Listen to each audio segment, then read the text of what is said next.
धर्म दर्शन संस्कृति की वो अमर जागीर था।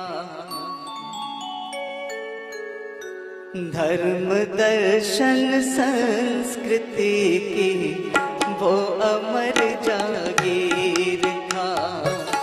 धर्म दर्शन संस्कृति की वो अमर जागीर था। कृष्ण भारत वर्ष की, कृष्ण भारत वर्ष की जागी हुई तकदीर था। धर्म दर्शन संस्कृति की वो अमर जागीर था। धर्म दर्शन संस्कृति की वो अमर जागीर था।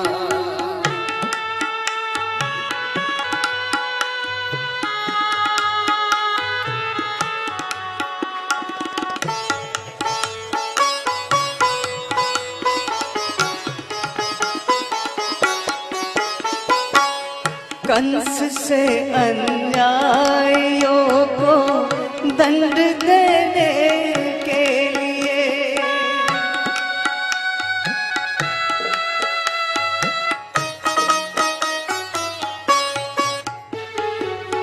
कंस से अन्यायों को दंड देने के लिए, कंस से अन्यायों को दंड देने के लिए सत्य कहता हूँ कन्हैया, सत्य कहता हूँ कन्हैया, न्याय की शमशीर था। धर्म दर्शन एक साथ संस्कृति की वो अमर जागीर था। धर्म दर्शन संस्कृति की वो अमर जागीर था।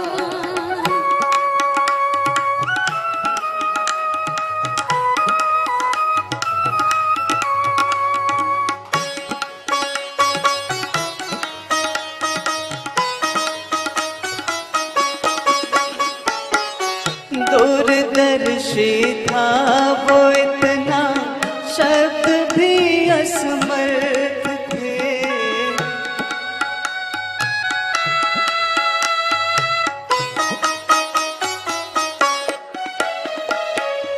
दूरदर्शी था वो इतना, शब्द भी असमर्थ थे। दूरदर्शी था वो इतना, शब्द भी असमर्थ थे। हार जाने के क्षणों में, हार जाने के क्षणों में जीत की तदबीर था। धर्म दर्शन संस्कृति की वो अमर जागीर था। धर्म दर्शन संस्कृति की वो अमर जागीर था।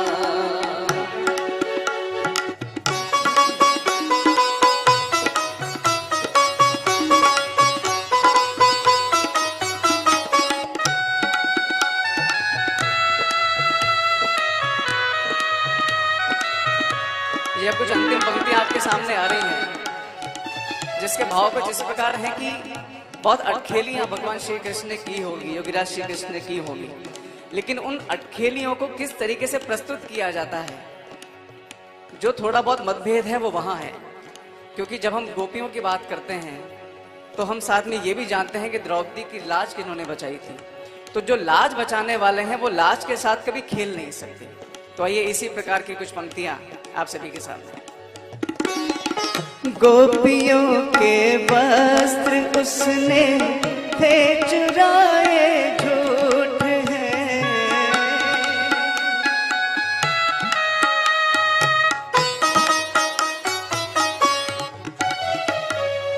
गोपियों के वस्त्र उसने थे चुराए, झूठ है।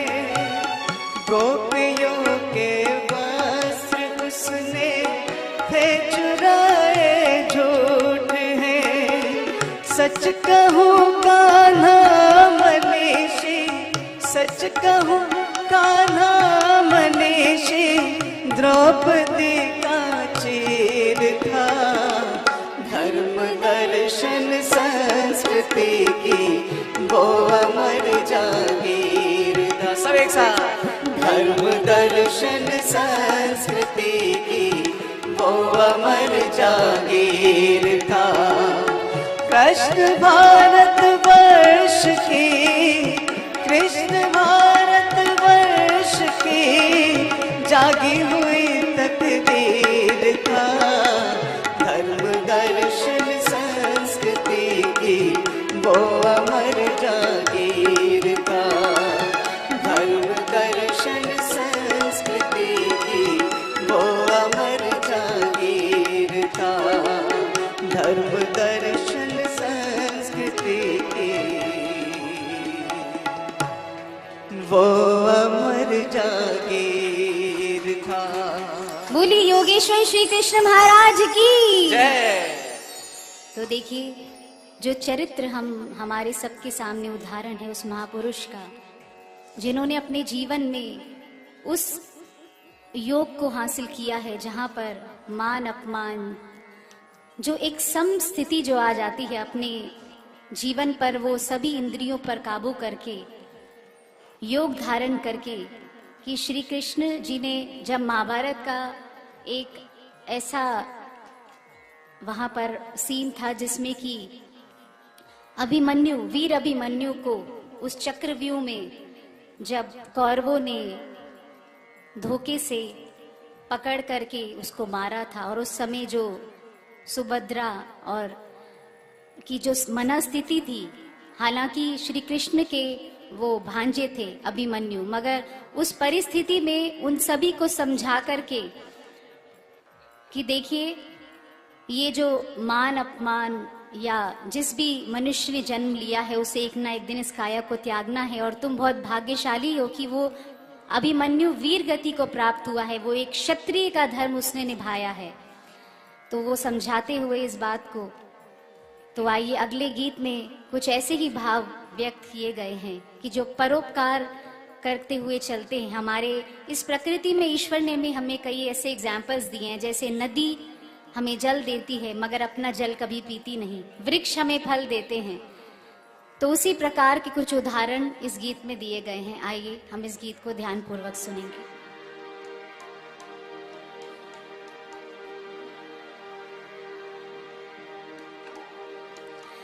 नदियाँ न पी कभी अपना जल, वृक्ष न खाए कभी अपने फल। नदियाँ न पिए कभी अपना जल, वृक्ष न खाए कभी अपने फल। नदियाँ न पिए कभी अपना जल, वृक्ष न खाए कभी अपने फल।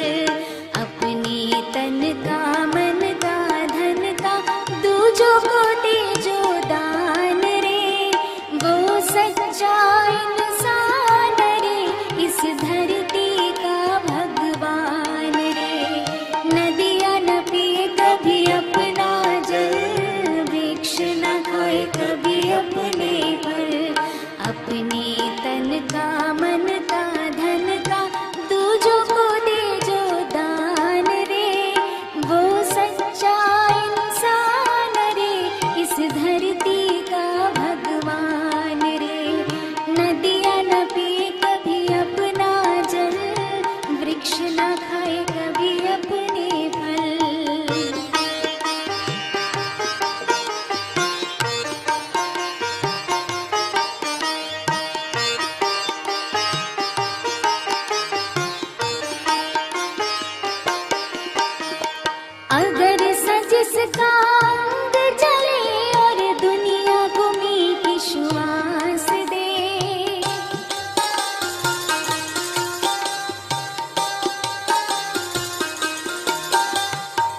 दीपक सा उसका जीवन है, जो दूजों को अपना प्रकाश दे, दूजों को अपना प्रकाश दे। धर्म है जिसका भगवत गीता, धर्म है जिसका भगवत गीता, सेवा ही वेद अनुसार है। वो सच्चा इंसान रे, इस धरती का भगवान है। नदियाँ न पिए कभी अपना जल, वृक्ष न खाए कभी अपने फल।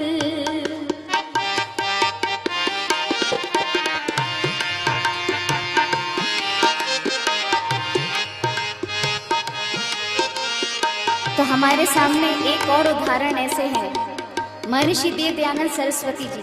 उन्होंने हमेशा सत्य की राह पर चले और बहुत ईंटें पत्थर, बहुत लोगों की गालियां खाई, बहुत कुछ सुना, मगर मन में दृढ़ संकल्प था तो अपनी राह पर वो चलते गए।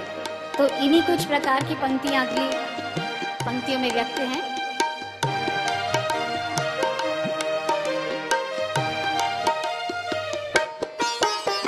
चाहे कोई गुणगान करे या चाहे करे निंदा कोई,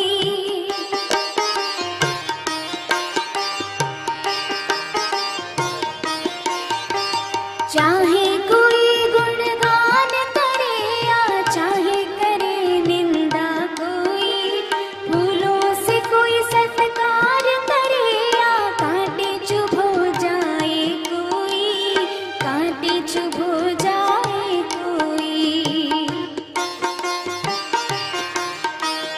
मान और अपमान ही दोनों,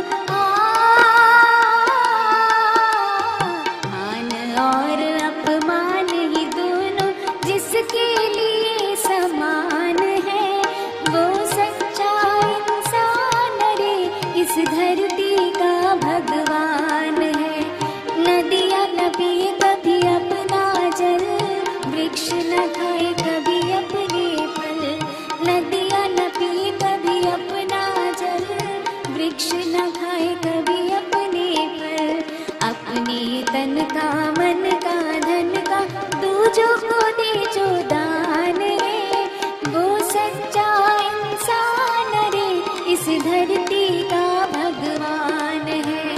वो सच्चा इंसान रे, इस धरती का भगवान है। वो सच्चा इंसान रे, इस धरती का भगवान है। धन्यवाद।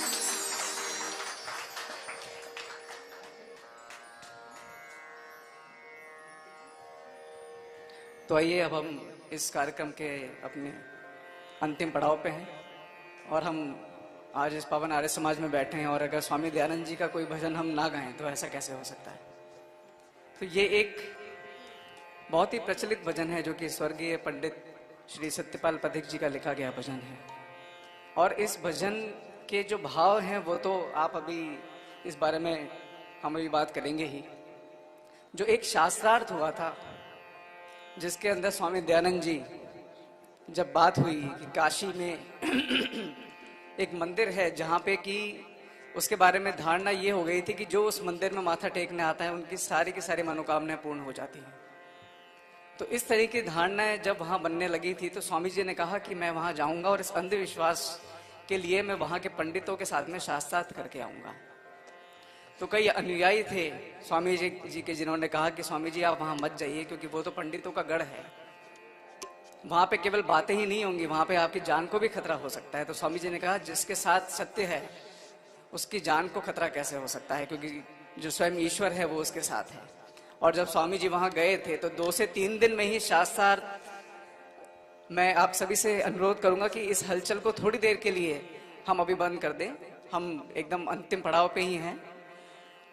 तो जब शास्त्रार्थ जब वहां शुरू हुआ तो 2 से 3 दिन में ही बातें होने लगी थी कि ये कौन महापुरुष इस काशी में आ गया है जिसने आके इस जो हमें कह सकते हैं कि शिव जी का हम कह सकते हैं कि वो दुर्ग था, तो उस दुर्ग को उन्होंने हिला दिया है।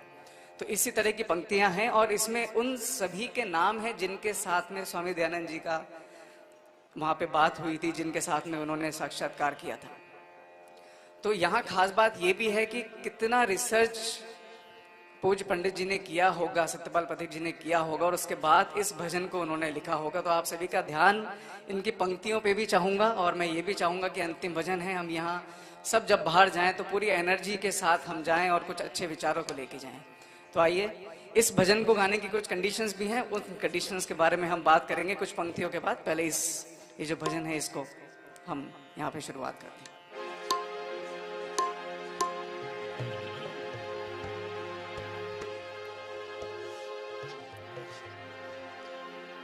तो जब वहां पे शास्त्रार्थ जब शुरू हुआ तो 2 से 3 दिन में ही बात क्या होने लगी? कौन काशी में आया है, कौन काशी में आया है, कौन काशी में आया है, कौन काशी में आया है, कौन काशी में आया है। शिव जी की नगरी को किसने आन हिलाया है, कौन काशी में आया है, कौन काशी में आया है, कौन काशी में आया है, कौन काशी में आया है। शिव जी की नगरी को किसने आन हिलाया है, कौन काशी में आया है, कौन काशी में आया है, कौन काशी में आया है, कौन काशी में आया है।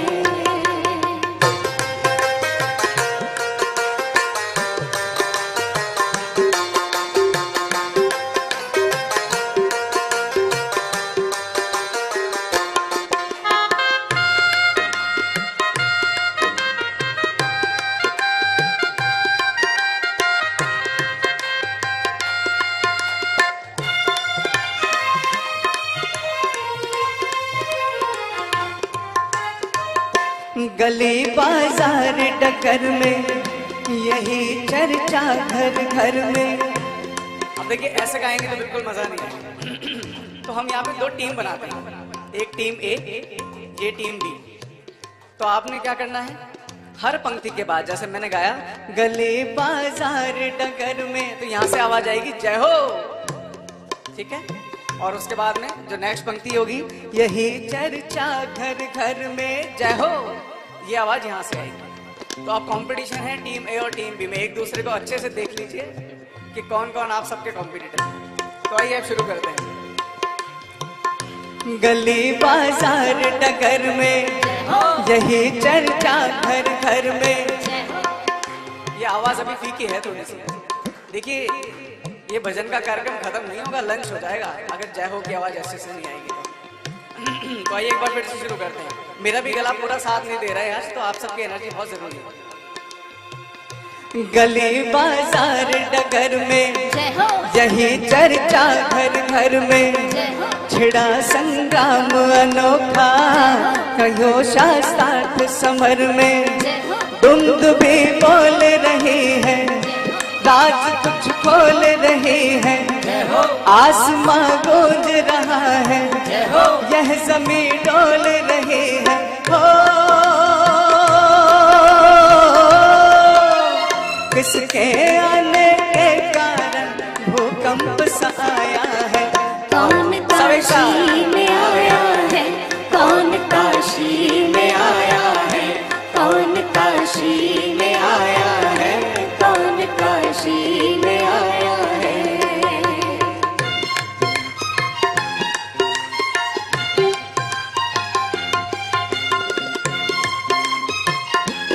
हमें जय हो का तो ध्यान रखना ही है, और यहाँ पे जो नाम आ रहे हैं वो नाम बहुत इंपॉर्टेंट है। तो उन नामों पे जो शब्द यहाँ चल रहे हैं उन शब्दों पे भी हमें पूर्णतः ध्यान रखना है।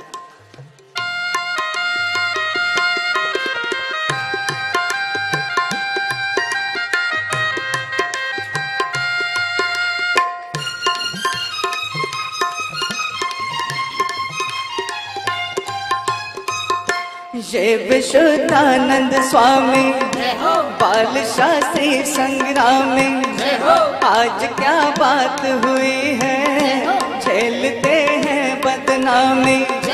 अंबिका दत्त व्यास है, राधा मोहन भी पास है, विप्रवर शिव सहाय और शिव नारायण भी खास है। हो इन शास्त्रार्थ महारथियों ने शीश झुकाया है। कौन काशी में आया, सभी साथ में, कौन काशी में आया है, कौन काशी में आया है, कौन काशी में आया है।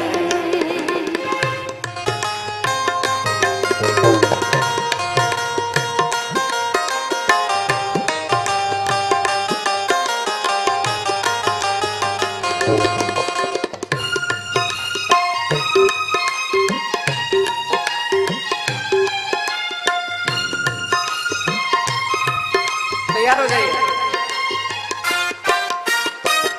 तर्क मणि तारा चरण से, जय हो। महेश चंद न्याय रतन से, जय हो। मंच पर आज पसीना बह गया इनके बदन से। जय हो। माधवाचार्य सरीखे, जय हो। हारना कभी न सीखे। जय हो। वामनाचार्य धुरंधर, जय हो। शर्म से वो झल दिखे। हो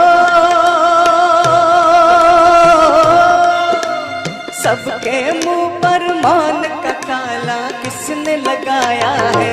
कौन काशी में आया है, कौन काशी में आया है, कौन काशी में आया है, कौन काशी में आया है। चलिए अंतिम पंक्तियां हैं तो इस भेदभाव को खत्म करते हैं। अब कोई टीम ए और कोई टीम बी नहीं है, सारी टीम ए है और सारी टीम बी है, तो सबको एक साथ मिलके बोलना है चाहिए।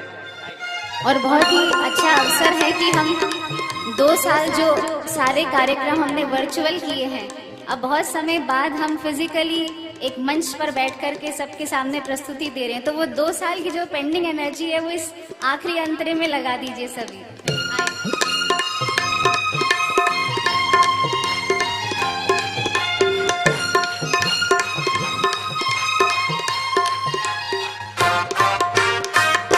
एक दंडी सन्यासी, जय हो। कर गया हाथ उठा बात करके। सरासी। जय हो। ये एनर्जी पीछे से अभी बहुत कम हो गई। एक बार सब हाथ उठा के बोलेंगे जय हो। क्या बात। एक दंडी सन्यासी, जय हो। कर गया बात जरा से। जय हो। नाम सुनते ही छाए जय हो। सबके चेहरों पे उदासी। जय हो। ये विरजानंद का चेला, जय हो। है दयानंद अलबेला। जय हो। पवन सुत बन कर लंका, जय हो। भस्म कर गया अकेला। हो दुर्गम काशी महादुर्ग को पथिक गिराया है। कौन काशी में आया है, कौन काशी में आया है, कौन काशी में आया है, कौन काशी में आया है। शिव जी की नगरी को किसने आन हिलाया है। कौन काशी में आया है, कौन काशी में आया है, कौन काशी में आया है, कौन काशी में आया है, कौन काशी में आया है, कौन काशी में आया है, कौन काशी में आया है।